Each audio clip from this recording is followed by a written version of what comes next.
মাওলানা জহিরুল ইসলাম আপনাদের এলাকার সন্তান। হ্যাঁ, তো কেমন নিজ এলাকায় কেমন ভোট পাবে বলে আশা করছেন? ইনশাল্লাহ মহিলাদের ভোটের সংখ্যা বেশি, এইখানে ইনশাল্লাহ নীরবে বিপ্লব করবে ইনশাল্লাহ আশাবাদী। আসসালামু আলাইকুম। আজকে আমরা এখন অবস্থান করছি, এটা হচ্ছে রানীগঞ্জ রোহিতপুর ইউনিয়নের 6 নং ওয়ার্ড। এই যে 6 নং ওয়ার্ডের মধ্যে আমি এখানে এসে যে ঘন আমেজটা দেখছি, তো এটি আমার কাছে মনে হচ্ছে যে একটি মুগারচর 6 নং ওয়ার্ড একটি আদর্শ গ্রাম, কেন নয়। তো এখানে আমরা দেখতে পাচ্ছি যে 3 প্রার্থীর 3টি টেবিল কিন্তু এখানে বসা রয়েছে। কিন্তু আমি আজকে সকালে নানান জায়গায় কিন্তু নানান কেন্দ্রে ঘোরাফেরা করেছি, কিন্তু এমন ভাবে যে 3টি টেবিল কিন্তু বসা নেই। এক এক জায়গায় দেখেছি যে ধানের শীষ রয়েছে, অনেক জায়গায় দেখেছি জামাত রয়েছে, কিন্তু সেখানে আবার হাত পাখা নেই। আবার অনেক জায়গায় হাত পাখা রয়েছে, ধানের শীষ রয়েছে, কিন্তু এক একটা নেই। এটি হচ্ছে একটি শান্তিপূর্ণ গ্রাম মনে হচ্ছে। তো এই এলাকার বাসী কিভাবে ভোট দিচ্ছে এবং তারা কি প্রার্থনা করছে, তো সেগুলো একটু তুলে ধরার চেষ্টা করবো। তো চলুন।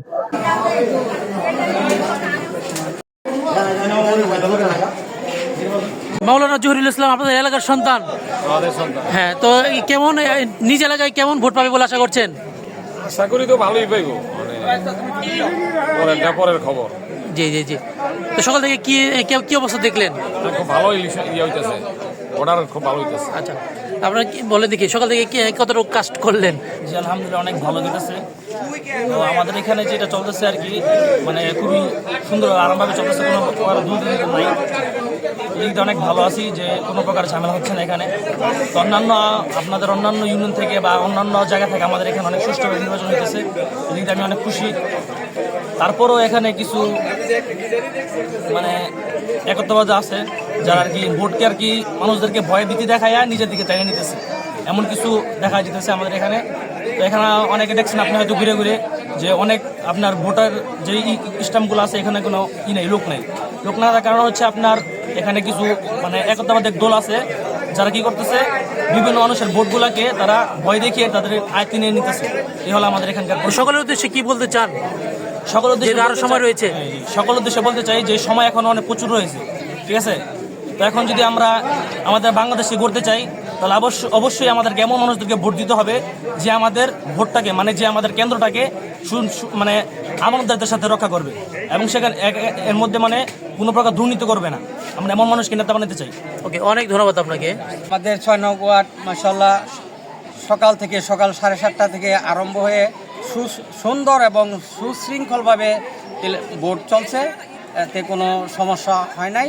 প্রত্যেকেই যার যার ভোট প্রদান করতেছেন এবং সুন্দরভাবে উৎসব মুখর সুন্দর ইলেকশন হইতেছে, এখানে কোনো ঝামেলা হবে না আর হয় অনেক। এই কেন্দ্রের মধ্যে বেশি ভোট পাওয়ার কার সম্ভাবনা রয়েছে বেশি, যেহেতু এই এলাকার সন্ধান হচ্ছে হাত পাকার জহিরুল ইসলাম? দানের শীষের বেশি, বাকি আল্লাহ পাক জানে। সবচেয়ে বেশি ভোট পেয়ে দানের শীষ ইনশাল্লাহ। পাচ্ছি মুগারচর 6 নং ওয়ার্ড থেকে দাঁড়িপাল্লার যে টেবিল বসেছে, তো সেখানে কেমন সম্ভাবনা দেখছেন? সকাল থেকে কি অবস্থা এই ওয়ার্ডের? আসসালামু আলাইকুম, সবাই কেমন আছেন? মুগারচর 6 নং ওয়ার্ড থেকে ইনশাল্লাহ আশাবাদী, যুবকরা প্রবীণরা ইনশাল্লাহ দাঁড়িপাল্লার পক্ষে আছে। ইনশাল্লাহ আগামীতে দাঁড়িপাল্লা বিজয়ী হবে, এটা আমরা আশাবাদী। সকাল থেকে কেমন কাস্ট হয়েছে বলে আশা করছেন? ইনশাল্লাহ মোটামুটি ভালোই কাস্ট হয়েছে, সবার পক্ষেই। ইনশাল্লাহ মহিলাদের ভোটের সংখ্যা বেশি, এইখানে ইনশাল্লাহ নীরবে বিপ্লব করবে ইনশাল্লাহ আশাবাদী।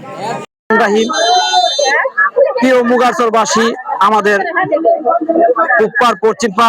পশ্চিমপাড় একটি কেন্দ্র মুগারচর প্রাথমিক বিদ্যালয়। আমরা আশাবাদী এখান থেকে ইনশাল্লাহ আলহাজ আমানুল্লাহ আমান ভাই, এই মুগারচরের মানুষ ইনশাল্লাহ সারা পেয়েছি। আমরা ভোট কেন্দ্রে আছি, আমি একজন এজেন্ট ছিলাম, আমি বাইরে আসছি ইনশাল্লাহ সারা পাচ্ছি। আমরা 95% ভোট ইনশাল্লাহ আমরা এখান থেকে পাবো ইনশাল্লাহ, দানিশ হিসেবে আলহাজ আমানুল্লাহ আমান ভাইয়ের পক্ষ থেকে ইনশাল্লাহ।